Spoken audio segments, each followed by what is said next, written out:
ETF index mutual funds నేర్చుకుని stock మార్కెట్లో రాణించాలనుకుంటున్నారా? వెంటనే ఈ నెంబర్కి కాల్ చేయండి.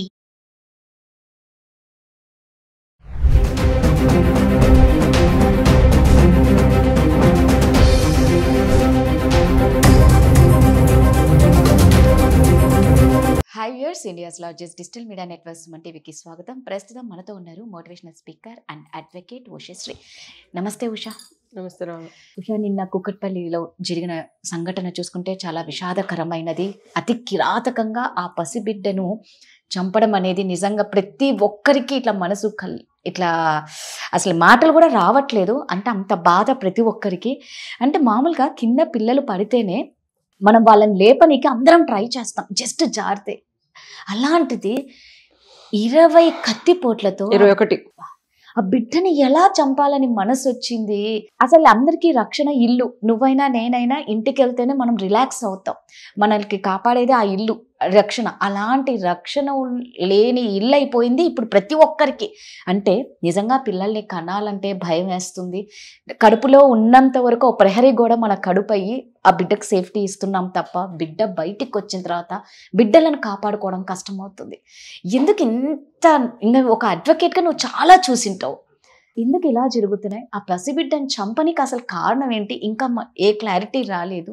రాధా, ఇది చాలా హృదయ విదారకం. నేను అది ఏంటంటే ఫస్ట్ అనుమానం కింద పై మీదకి వెళ్ళి సంజయ్ క్షుద్ర పూజలు అని చెప్పి అండ్ ఒక షార్ప్ కత్తితో పొడిస్తే అది బ్లడ్ వచ్చి పట్టుకునేలాగా, అంటే ఒక గిన్నెలో కానీ ఏదో పూజకి కావాల్సింది వాళ్ళు పూజ చేశారా అక్కడ, లేకపోతే పూజకి కావాల్సినట్టు ఉందని చెప్పి అనలిస్టులు చెప్తున్నారు. I was listening to the case. And ఇందులో గమనార్హమైన విషయం ఏంటంటే నెక్ చుట్టూతా 14 అండ్ బొడ్డు చుట్టూతా 7, మొత్తం కలిపి అది ఒక లెక్క ప్రకారం చేశారు.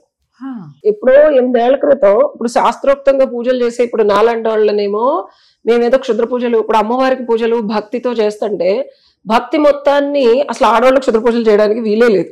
నా మీద ఇష్యూస్ చేసి కేసులు పెట్టి ఈ నోటికి ఏదొస్తే అది మన పోలీసు యంత్రాంగాన్ని నేను ఎట్టి పరిస్థితుల్లో ఎప్పుడు వెనకోసుకొచ్చినా నా విషయంలో నేను ఇంత కసిగా అడ్వకేసీ చదవడానికి, లా చదవడానికి రీజను నా మీద వచ్చిన ఎలిగేషన్. రియల్ గా చేసే వాళ్ళనేమో ఇట్లా వదిలేస్తారు రోడ్ల మీదను ఇట్లా తిరిగేలాగా.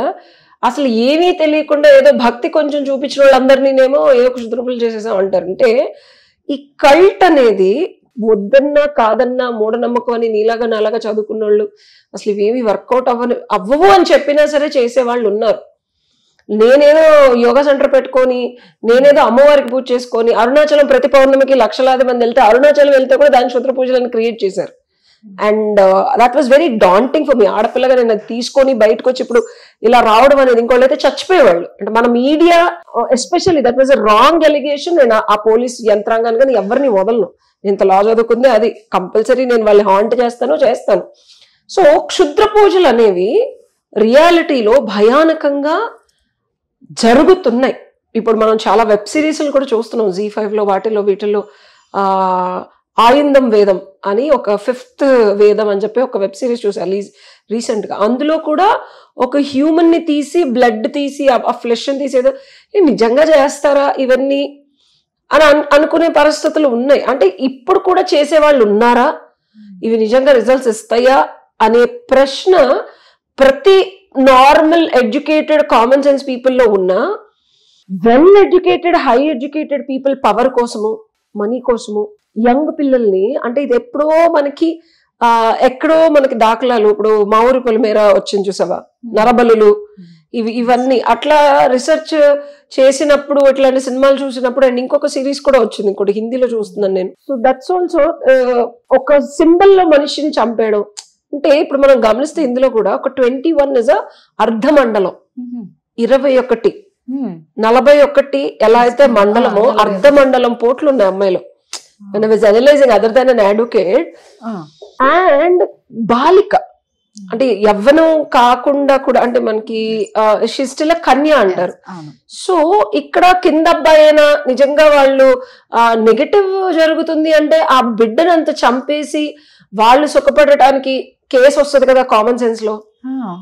చెప్పాలంటే కేసు అవుతుంది, తప్పించుకోవడానికి పైన ఉన్నారు, కింద చేసినప్పుడు వస్తుంది. సో వాళ్ళు కాకుండా ఇంకెవరన్నా ఇమీడియట్ గా వాళ్ళు ఉన్నారు కాబట్టి వాళ్ళ మీద అనుమానం వెళ్ళింది. ఇప్పుడు ఇంకొక అబ్బాయి కత్తి మిస్సింగ్, ఇద్దరు అంటున్నారు. So analysis of a case, facts ఇంకా మనకు తెలియాలి. ఇవన్నీ పక్కన పెడితే బిడ్డల సెక్యూరిటీ, ఎస్పెషల్లీ ఆడబిడ్డలు, మగపిల్లలు అనేది కొంచెం వాళ్ళు ఏదో ఒకటి కొంచెం బలంగా ఉంటారో, ఇది ఆడబిడ్డల సెక్యూరిటీ, ఎస్పెషల్లీ తల్లిదండ్రులు ఇంట్లో లేనప్పుడు, ఇద్దరు ఉద్యోగాలు చేసేటప్పుడు, ఇట్స్ నాట్ అబౌట్ ధనికుల, ఇట్స్ నాట్ అబౌట్ డబ్బులు లేని వాళ్ళ అని కాదు, ఎవరైనా బిడ్డలేనమ్మా. అండ్ యాజ్ అన్ అడ్వకేట్ గా టు అవాయిడ్ క్రైమ్ ఎప్పుడైనా గుర్తుపెట్టుకోండి, ఒకటి క్రైమ్ జరుగుతుందంటే మన అసమర్థత ఒకటి ఉంటే, నిస్సహాయత ఇంకొకటి ఉంటే, నెగ్లిజెన్స్ ఇంకొకటి ఉంటుంది. ఓకే, ఒకటి క్రైమ్ జరిగేటప్పుడు కానీ జరగబోయే ముందు కానీ మన ఎకనామిక్ కండిషన్ కానీ మన అసమర్థత అండి మేము ప్రొటెక్ట్ చేసుకోలేము, నెగ్లిజెన్స్ ఇంకొకటి తస్మాత్ జాగ్రత్త. ఎప్పుడు ఏం జరుగుతుందో తెలియదు ఇప్పుడు సొసైటీలో. So the fourth element what I want to bring is, సరే మీ నెగ్లిజెన్స్, ఇప్పుడు ఆ పిల్లని, ఆడపిల్లని, చిన్నపిల్ల రెగ్యులర్ గా జరుగుతూ ఉంటుంది, పెద్ద విషయం కాదండి, మా అమ్మాయి తీసుకెళ్లి బాక్స్ ఇచ్చేస్తుంది అసలు అది. అండ్ అబ్బాయి స్కూల్లో ఉంటే ఈ బిడ్డ ఎందుకు ఇంట్లో ఉంది? I have a question. అంటే ఆ అమ్మాయి స్కూల్కి వెళ్ళలేదా? ఆ అమ్మాయి స్కూల్కి ఎందుకు వెళ్ళట్లేదు? ఆ అమ్మాయి కూడా స్కూల్కి వెళ్ళాలి కదా ఆ ఏజ్ లో. ఆ అమ్మాయి ఎందుకు బాక్స్ ఇవ్వాలి? అంటే ఆ టైంలో ఇంట్లోనే ఎందుకు ఉంది ఆ అమ్మాయి? వాళ్ళు చుట్టాలు ఎవరన్నా లేకపోతే అమ్మాయిని, ఐ హ్యావ్ సస్పిషన్స్. నేను క్రైమ్ సైకాలజీ చదువుతా. Okay, I have my own suspicions. Parents అసలు ఎందుకు అమ్మాయిని అలౌ చేశారు? ఇప్పుడు చదువుకునే పిల్ల, ఆ పిల్లల్ని వాళ్ళ కొడుక్కి బాక్స్ ఇవ్వడం ఏంటి? I have lot of questions. అంటే ఇంట్లో వాళ్ళు కూడా ఏమన్నా అంటే బంధువులు ఏమన్నా కావాలని తల్లిదండ్రులకు చెప్పి ఏమన్నా ఉండమని చెప్పారా? లేకపోతే ఐ హ్యావ్ తెలిసిన వాళ్ళు, నాట్ లైక్ తెలియని వాళ్ళు. నాకు సంహవ్ నా సస్పిషన్ ఏంటంటే ఈ బిడ్డ ఇక్కడ ఉంది, లేకపోతే క్రియేటెడ్ రియాలిటీ అంటాం, కావాలని ఒక ప్లాన్ ప్రకారం చేసినట్టే అనిపిస్తోంది నాకు. తెలిసిన వాళ్ళు, లేకపోతే అది పేరెంట్స్ ని మ్యానిపులేట్ చేసి, లేకపోతే పాపను ఉండమన్నా, దేవర్ ఎన్ నెంబర్ ఆఫ్ థింగ్స్. బట్ ఏదైనా this looks like a planned detailed murder. And చక్కగా డోర్ లాక్ వేసేసి వెళ్ళిపోయారు. అండ్ మనం ఆనవాళ్ళు చూసుకున్న, పోస్ట్ మార్టంలో ఇవన్నీ తెలిసిన, మర్డర్ చేసిన అఫెన్స్ ఎక్కడ మనకి ఇంకా డీటెయిల్స్ పెద్దగా దొరికినట్టు లేవు. It's a well planned murder. ఒకటి సీసీ కెమెరాలు.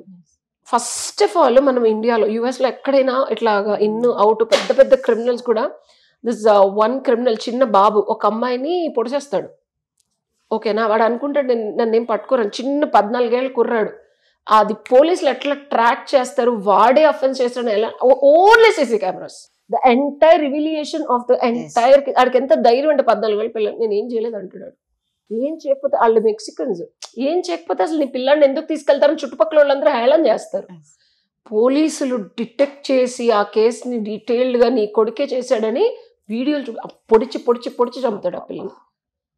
ఎందుకు పొడిచాడు? పోనీ అది వాడి గర్ల్ ఫ్రెండ్ కాదు, అందరితో తిరుగుతుంది, అది బట్టలు ఇంకెవరితోనో చేసి చూపిస్తే వీడు అప్రోచ్ అయినప్పుడు ఆ అమ్మాయి వీడిని రిజెక్ట్ చేసింది. అదేంటి అందరికీ అవైలబుల్ గా ఉంది, నేను అలాంటి అమ్మాయిని తీసుకుంటున్నప్పుడు నా దగ్గరికి రావాలి కదా, నన్ను రిజెక్ట్ చేస్తుందా అని ఒక్కొక్క కారణంతో చంపేస్తాను. 14 ఇయర్స్ అబ్బాయి. సో నేను ఇలాంటివన్నీ అనాలిసిస్ చేసి, these are real time cases by the way, this is not fabricated, ఊహించుకున్న ఊహాజనకం కేసు కాదు. సో ఈ అమ్మాయి కూడా 10 ఏళ్ళు.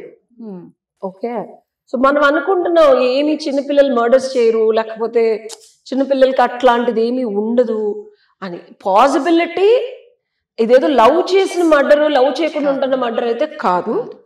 ఈ పిల్ల జాతకం చూసో, లేకపోతే ఈ పిల్లకి ఉండే ఎనర్జీకో ఏదో అనాలిసిస్ చేసి అంత డీటెయిల్డ్ గా 7 అంటే 21 చేశారు అంటే ఏదో డీటెయిల్ గా చేశారు, తెలిసిన వాళ్ళే చేశారు, లబ్ధి కోసం చేశారు, అండ్ అవసరం కోసం చేశారు. ఓకే, సీసీ కెమెరాలు ఉంటే కనుక Radha, what I felt was the biggest ఫ్లా.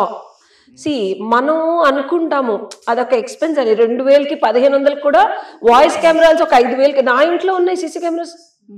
నా ఇంట్లో 9 ఏళ్ల నుంచి నేను ఇల్లు కొన్న తర్వాత నా ఇంట్లో సీసీ కెమెరాస్ ఉన్నాయి. మా మమ్మీ డాడీకి నా ఇంటికి ఎవరు వస్తున్నారు, నేను సింగిల్ గా ఉంటాను. చాలా మంది అబ్బాయిలు ఆమె ఇంటికి వస్తావు, ఒక్కదాన్ని ఉంటావు కదా అంటే మా నాన్నకి వెళ్తాను సీసీ కెమెరా వస్తావా అంటే నేను my cameras other than my bedroom, entry, hall, office room, workshop, వంట చేసేది అన్ని సీసీ కెమెరాలు విత్ వాయిస్ కెమెరాస్ ఉంటాయి. సింగిల్ గా ఉన్నప్పుడు కానీ ఎస్పెషల్లీ ఆడబిడ్డలు ఇంట్లో పెట్టుకోమన్నట్లు అసలు ఇంట్లో ప్రైవసీ అట్లీస్ట్ ఎంట్రీలో. ఇప్పుడు నాకంటే నేను ఒక్కదాన్ని ఉండను, నాదే ఉండదు, నేను అంతా ఓపెన్. మా అమ్మ నాన్నకి ప్రతి చెప్తా, ఎవరితో కలుస్తున్నాను, ఎవరితో మాట్లాడు. ఆడపిల్ల ఉన్నప్పుడు చిన్నపిల్ల అవని పెద్ద పిల్ల అట్లీస్ట్ బయట మన సేఫ్టీ సెక్యూరిటీ కోసం తల్లిదండ్రుల కోసం 2000 ఒక పిజ్జా షాప్కి వెళ్ళినప్పుడు ఫ్యామిలీ అంతా వెళ్ళినప్పుడు అయ్యే ఖర్చు, డబ్బులు లేని వాళ్ళు కూడా నెలకి 25,000 26,000 జీతం అయితే ప్రతి ఒక్కరికి లీస్ట్ కేసు 15,000 జీతం వస్తుందమ్మా. నువ్వు బయటకు వెళ్ళి పిజ్జా షాపుల్లో బట్టలు 1500 పెట్టుకున్నట్లేదు. ఒక్క సీసీ కెమెరా అపార్ట్మెంట్ లో లేదు, కింద లేదు, పక్కన అపార్ట్మెంట్ లో లేదు, దూరంగా ఉండే. ఇప్పుడు పైనుంచి ఎవరు వచ్చారు, కిందకి వెళ్ళారు, there are N number of possibilities. నేను అనేది మా దగ్గర డబ్బులు లేవండి, మాకు అంత లగ్జరీ లేవండి, ఒక ఫోన్, ఒక 5,000 రూపాయలు ఫోన్ కొనుక్కుంటున్నారు. అలాగే ఒక 1500 ఒక 1000 రూపాయలు పెట్టి ఒక సీసీ కెమెరా కొనుక్కొని బిడ్డలు ఉన్నప్పుడు అమ్మా 16 ఏళ్ళు 20 ఏళ్ళ వరకు బిడ్డలు ఉన్నప్పుడు మనం ఎన్ని దుర్ఘటనలు చూస్తున్నాం, ఎన్ని మర్డర్స్ చూస్తున్నాం, ఎంత సివియర్ సిచ్యువేషన్స్ చూస్తున్నాం. అన్నిటికి నేను చెప్పే సొల్యూషన్ బేసిక్ నెసెసిటీ అనుకోండి సీసీ కెమెరా. భద్రత, నెగ్లిజెన్స్ ఇవన్నీ మీరు ఒకవేళ తెలుసో తెలియకో ఏది చేసినా ఈ ఒక్క responsible step will save you. మీ జీవితాన్ని అట్లీస్ట్ పక్కన ఇప్పుడు ఏ కేసు చూసుకున్నా సరే మర్డర్ అటెంప్ట్ ఏది చేసినా సరే ఏదో ఇంట్లో జరుగుతుంది, ఇంట్లోనే గొడవలు, ఇంట్లోనే కొట్టుకోటాలు, ఏదైనా ఇంట్లోనే మొదలవుతుంది. ఓకే, ఆడబిడ్డలు ఉన్నప్పుడు అబ్బాయిల్ని ప్రొటెక్ట్ చేయడానికి వాళ్ళ అమ్మా నాన్నలన్నా సీసీ కెమెరాలు పెట్టుకోండి. ఏం కొట్టుకు చేస్తున్నారో చూడటానికి ఉంటది. మా ప్రైవసీ ఇవన్నీ పక్కన పెట్టండి, బికాస్ వాయిస్ కెమెరాలు పెట్టుకోండి. Now the technology is updated. And ఇంకొకటి మూఢనమ్మకాలు, రియాలిటీలో వీళ్ళని చంపేస్తే ఏదో వస్తుంది. నేను చెప్పొచ్చేది ఏంటంటే, నేను ఎంతో సాధన చేస్తున్నాను, 30 ఏళ్ళ నుంచి సాధన చేస్తున్నా. నేను చాలా మందిని ఋషుల్ని కలిసా, మునుల్ని కలిసాను, చాలా చాలా పెద్ద పెద్ద స్వామీజీని కలిసా. ఒక్కటి గుర్తుపెట్టుకున్న అనుభవంలో నేను చెప్పేది, ఒక ప్రాణం తీసి, ఒక రొష్టు తీసి, ఒక్కడి దగ్గర మనం డబ్బులు తీసుకొని ఒక్కడిని చంపేసి మనం ఏదో పూజలు చేస్తే దాని నుంచి వచ్చే లబ్ధి ఉంటది కదా, అది అసలు ఎక్కువ రోజులు మన దగ్గర ఉండదు.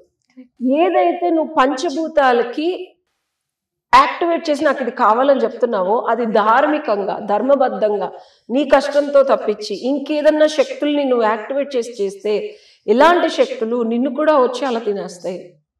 నేను ఇది నా కళ్ళతో చూశాను. చాలా మంది రుష్టి పట్టిపోయిన వాళ్ళు, ఈ ఎనర్జీస్ యాక్టివేట్ చేసిన వాళ్ళు కూడా చచ్చిపోయిన వాళ్ళు ఉన్నారు. కథలు చదివాను, నేను విన్నాను, చూసినవి కూడా చెప్తున్నాను. సో ఇవేవి వర్క్ చెయ్యవు అని నేను కొట్టేది. చేసిన ఆ ఎనర్జీస్ ఏదైతే నెగిటివ్ ఉంటాయో నీకేదో వచ్చి ఆడి రొస్టు, ఆడి చంపేసి ఆ పిల్ల చావు, ఆ రక్తము నీకేదో కోటాను కోట్లు తెస్తే గుర్తుపెట్టుకో, ఈ శరీరం ఎప్పుడు వెళ్ళిపోతుందో కూడా తెలియదు నీకు.